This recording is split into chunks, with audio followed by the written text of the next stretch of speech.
College. Just being on this college campus reminds me of the extremes I used to live in. It was the best of times, and it was definitely the worst of times. And I found it really difficult to manage my stress. But I didn't really think about stress management when I was in college. I was mostly sleep deprived and staying up all night. So how many of you didn't sleep last night? How many of you don't even know what sleep is? Okay, so we're going to get to that. So basically, there was this expression my mother would use and my father would say, is that youth is wasted on the young. But I realize now that years later, I didn't really have to be the major my parents told me I had to be. Like, what were they going to really do? Come and kill me? Like, why did I feel I had to live up to all these huge expectations? And these extremes literally were killing me. So on the one hand, I had the best of times and I felt incredible freedom. I was like, yeah, I will eat as much Cap'n Crunch as I want to. Who's going to take my spoon away? I got this. And later when the freshman 15 came, I thought, how did this happen? But I wasn't a student athlete anymore. I wasn't the valedictorian of my high school, and I wasn't the precocious kid in kindergarten who told other children, do you know how to spell pneumonia? And when they began with N-E-W, I'd say, no, it's P-N-E-U. Everyone who's 5 knows that.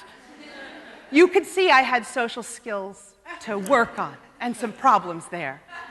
And I had other problems with just integrating when you were so famous in your high school and nobody knew you in your college. And so when I came to college, I recognized a couple of things, which is I was constantly living this paradox. Incredible freedom, but incredible stress. Incredible safety on the one hand, and incredible danger of things that people weren't openly talking about. So back then they called it date rape, but college is the first place that I experienced sexual assault. And both in undergraduate and graduate school, it was the first place in which I entered into an emotionally abusive relationship that took 12 years to extricate myself from. Had you told me when I first went to college that I was the adult child of an alcoholic, that I was severely traumatized as a child by some levels of neglect, if you told me that my parents were constantly critiquing me in ways that made me feel insecure, I would defend them. I would not go to therapy. Anything about mental health was considered a stigma. You certainly didn't talk about going to therapy. And so when I finally snuck my way into therapy in graduate school, I began to whisper about things in my life, and the therapist was nodding and saying, you've been under severe stress and trauma. And I thought, no way. And I would pull out the GPA and all the accomplishments and the incredible drive to succeed. And I would prove to these people that no matter what had happened, and obviously I did have nice parents and good parents, but I also had people who were traumatized and didn't get help. So now you would imagine that later in my life I became a broadcaster and I went into marketing because why? My parents told me that was my career. But every time I talked to somebody about marketing, I would talk to them about stress. And my clients would be like, are you going to do something around our website? And I'm like, let's just talk about the stress we have here in the office. And what I recognized from all that is I had an incredible passion to help people mitigate the effects of stress in their lives and severe trauma. I was in great denial that I was one of those people for many years. In fact, it wasn't until I got a text message a few years ago from another woman who was one of my best friends. Her name was Michelle Berry. So we had a lot of fun. She lived in Binghamton, and people confuse us all the time. And she had freckles. I kind of had freckles, but she was white. And there would be people who would say, and she would show up, and we would say we were twins, and we were sisters separated at birth. And we loved that. And we'd really say we were sisters, and people were like, adopted? I'm like, no, blood, completely blood. And what Michelle taught me, though, was in a text message that came a few years ago. And I was in Africa, and I just got off the plane, and her text message said, do not come home, but do let people know that people are going to think that you have a brain tumor, because I do, and it's inoperable. Have a really great time in Africa. We'll talk about this when I get back. And so Michelle, in her death, because she did die, taught me about my own mortality because people thought I was dying, right? Because we had the same name. And she taught me this quote from Mary Oliver, one of my favorite poets. She said, what is it that you wish to do or plan to do with your one wild and precious life? And I thought, I better start answering that question right now, today. Because I had been sleepwalking through life, and I don't really think I was doing anything but going through the motions. And Mary Oliver also asked another question, which is when she says, listen, are you breathing just a little and calling it a life? And how many of us are breathing and calling that living? How many of us are burning the candle at both ends, extremely stressed out and exhausted? I know that we can all wake up to our wonderful life, but we have to actually know that we're asleep. And I've been asleep for years until Michelle's death taught me that. You never know. She was 56 years old. Now, I know that can be old by some standards. I remember when I was in college and I was about 18 years old, I thought people who were 40 were probably almost over for this world. But when you get 40, it's very young, right? So one of the things that I recognized, right, was that the first way to wake up and realize that we were all in this together was to realize we had to stop doing some of the things that we had been doing. And it's hard to tell college students to go to sleep. You're like, that's when I do all my work. I stay up all the time. But I bet that years later, you're going to want to know that some of the sleep deprivation is going to have health effects. And I don't like to educate through fear as much as just some facts and some personal antidotes thrown in. So basically, one of the things I want to ask you right now is do you think the cost of unmitigated stress and sleep depression is in healthcare? So how much do we spend as Americans each year just on job stress alone? Give me any number. Yes, actually $360 billion. Expressed in terms of attrition, presenteeism, you know, that's when you show up, the lights are on, but you're not home. That's what you do in your classes a lot. You're like, I'm just going to go to class, but I'm really not paying attention, right? And there's also a number of other factors, like there's increasing violence at work because of sleep deprivation and unresolved conflicts. So we're seeing all of these things bear out in the workplace in terms of job stress and distractedness. So this is what it costs just to deal with those matters, job stress and sleep deprivation. Can you imagine what it also costs about bad relationships, difficult people who are everywhere, by the way, just everywhere. Don't you realize a difficult person will pop up every day to try to steal your joy? Every day, and there's always the annoying emotional vampire, but you feel very proud that you can solve their problems. Anybody playing therapist? I've been playing therapist for years. I'm not a therapist. I'm like, please tell me about your problems with trauma and your depression. It's not like I have any, right? So if you want to get more sleep, you probably don't want to do this. Isn't this tempting? To think about maybe smashing the alarm clock with a hammer. Now, it's a tempting idea to think you might smash the alarm clock, but is the alarm clock the problem? And by the way, this is a very old picture, I know. No one here has an alarm clock. So your iPhone that you sleep with all the time and you put on your head, or your smartphone, or whatever your little chimes you listen to. So if you can't smash the clocks, what do you need to do to deal with the fact that you're not getting enough sleep and enough rest? What can you do? Because Americans are in serious crisis right now because of sleep deprivation. And some people laugh about it, like, we never sleep, that's okay. We drive cars and everything, take care of children, we're not sleeping. Often we think of wellness on this wheel, or maybe we don't. We might think of wellness in terms of, don't you have people say, how are you feeling? And it's either good or bad. So wellness is based on physicality. But since I became obsessed with wellness, I recognize that there's a wheel. And these 7 characteristics on the wheel are what determine how we're doing for optimal health and wellness. Do we have to be perfect on every level of the wheel? Absolutely not. But we have to make sure some other elements of this wheel are working. How are our finances? How's our spirituality? How's our social life? How's our career going? How are we doing with our mental health? How are we feeling about our families? Not just how are we feeling about a workout. And a workout can really save your life, it's true. And I've found since I've been increasing my workouts, I'm just obnoxiously happy. I'm like, you're running? Has anybody jogged? Has anybody sprinted? I've been hiking. I feel so great. I'm kind of drugged because you get a high from working out. So what you don't get a high from is competition. But it's kind of a paradox to tell college students and other people in high-stress jobs or leaders not to compete. The American way is always about competition. And only in the United States could it be bad that you brought home the bronze. Hello, the bronze medal in the Olympics. But they're like, did you win what? The gold. So going for the gold also means that you will be sleep deprived and you're going to burn out. This is what it really looks like when we walk into a room. These are all the things over our heads, the problems of the day. One big problem of the day of not sleeping well is that if you don't sleep well, you're not alone. 70 to 90 million Americans either have sleep apnea or insomnia. So you wake up, but you're not fully awake. You walk through life as if drugged.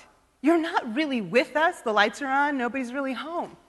You're listening to murmuring. You ever have somebody talk to you and just nod your head continuously? You think, I hope they have no idea. I hope they don't figure out that I'm not listening at all. And inside your mind are all the problems of the day replaying themselves. And you realize when you go to bed at night, you take those problems with you. And you ever toss and turn? Do you ever replay in your sleep what you would have said to that person if you could have said it?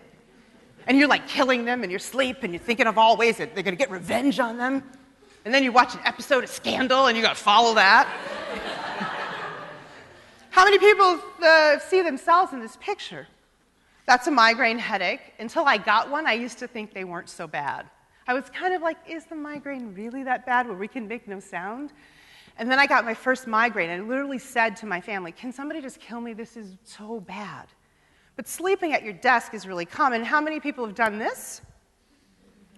You ever fall asleep working and your head falls on the keyboard of your computer? I once had a bruise right here. How do you explain that? So I said it was like Ash Wednesday, and Catholic. They were like, yeah, I don't think it's the time of year. So I'm embarrassed, right, that I really would fall asleep on my books and papers, and I've damaged myself. I've fallen out of chairs. If you fall asleep on your work, what is it telling you? That you should, did somebody say that you're cray? That you should go to bed, and you should sleep. Bed, by the way, isn't sitting up at the computer. This makes us a sick nation because we don't get enough sleep. So I'm tying sleep insufficiency and my research to one of the #1 public health problems. And so since I've dedicated my career to investigating the connection between unmitigated stress and trauma on our lives, and I look at the difference in people. Years ago, I did a focus group in college with athletes, and those who would either hardwire themselves to resiliency based on unmitigated stress, and others who would spiral into depression. And more people cared about the example of the winner than they did. They called the person in depression some sort of loser. But I was interested in what happens when you don't feel like you can get well. And I look at this group here, and I look at this group over here in terms of pushing and driving yourself. And I work with a lot of athletes or high-stress people and executives. And if I tell you, get rid of your perfectionism, lose your edge, you're not going to listen to me. So I say, can we decrease your edginess so you can maintain your edge? Here are some risks from sleep deprivation, believe it or not. All these things. Carbohydrate cravings late at night are not a figment of your imagination. They're because your brain is exhausted, so it wants to be fed a lot of crappy things. So that's why we're worried about obesity, because late night snacking is a huge problem. If we are what we eat, then I would have turned into, long ago, some wings from college and Rice Krispie treats and probably half a package of ramen noodles. So how can we wake up as Americans, as people, as citizens on the planet? One thing that we can do is recognize that we need to try to go to bed the same time every night and get up the same time every day. And if we don't do that for one night, that's okay, try the next night. Try not to exercise right before bed. And try not to use drugs to medicate yourself into wakefulness. So people are taking drugs to stay awake, like caffeine, and taking sleeping pills to go to bed at night because they can't wake up to their lives. But I would challenge you that the inability to listen to our hearts is some reason why we're not living as well as we'd like to live. So I would think from a Native American perspective, instead of trying to cure a disease, what if we looked at healing the heart and the whole person's connection with spirit and plants and animals? What if we began to look at what the old ancient texts tell us? What would we learn? The Institute of Heart Math explains that there is a clear connection between the head and the heart. And we've been trying to divorce ourselves of that all the time. I'm just making the decision with my head, not my heart. No, you probably shouldn't do that, because the heart getting ignored is causing us heart disease, and 600,000 Americans are dying each year from heart disease. A lot of that is due to sleep deprivation and not listening to your true life's calling. So I came up with these ways to listen to your heart. Can you do all 7 of these things in one night? No. But the first step is listening and taking really good care of yourself. You are your best friend. You're the person who has to love you more than anybody else. I know the mainstream song lyrics tell you somebody else is going to love you so good, it's going to be great, you're going to live forever, and you're just going to float in the sea of happiness. But they're going to be irritating, you're going to be troublesome, you're going to bring in your childhood unresolved baggage, you're going to resist therapy, and you're going to have a very long relationship filled with drama. So how can you heal your heart? Well, what's really important is to think about what the ancients thought. So the ancient Greeks and Chinese thought about the heart and thought that the spirit resided in the heart. And for the African Egyptians, they felt that the heart was simply a book, storing all of life's memories and all of life's experiences and ideas. So when you listen to the heart, it tells you go to sleep. It tells you that's not the person for me. It tells you that that is a really boring professor, but I better quote everything they say because I've learned the game in college, and that's how I get the A. The professor must be very fascinating. You'll learn that by graduate school. You're still resisting here in undergrad, but in grad school you learn the professor's book, when it's brought in, it has to be your best friend. And you have to read it all the time like the Bible. If we're going to really heal our heart, then we're going to listen deeply to that wild calling inside ourselves.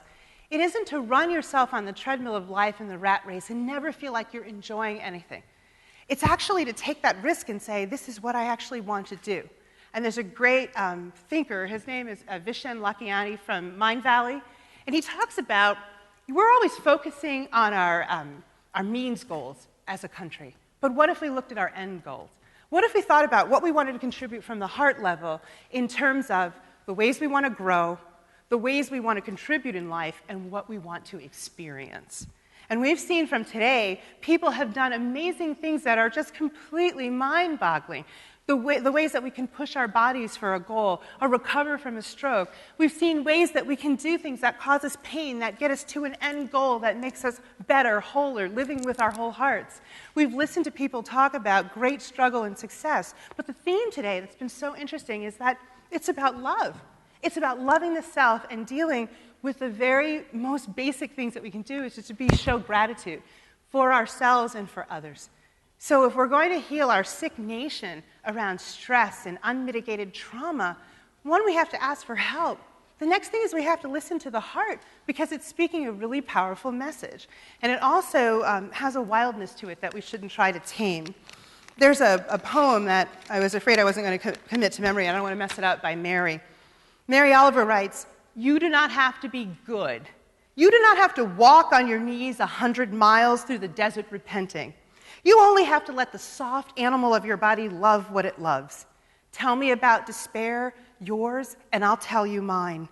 Meanwhile, the world goes on. Meanwhile, the sun and the clear pebbles in the rain are moving across the landscape, over the prairies and the deep trees, the mountains and the rivers.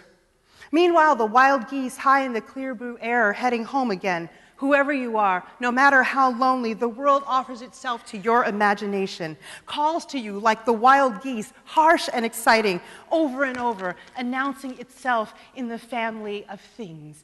Don't wait another day to live from your heart. Don't wait another day to answer the call of the wild geese, because you are beautiful and amazing. Don't live with debilitating stress or stigmatize mental health. Enjoy your life right now. Don't say, I'm suffering now so I can be famous later. Don't run your life by thinking about how much money you'll make. Think about how much you'll contribute and how much you'll learn to love yourself. Because in the end, we only have this one wild and precious life. And so even though I was in denial that I would die, when this woman with my name died, I realized that one day I'm going to die. I don't want to die not having lived fully or been awake.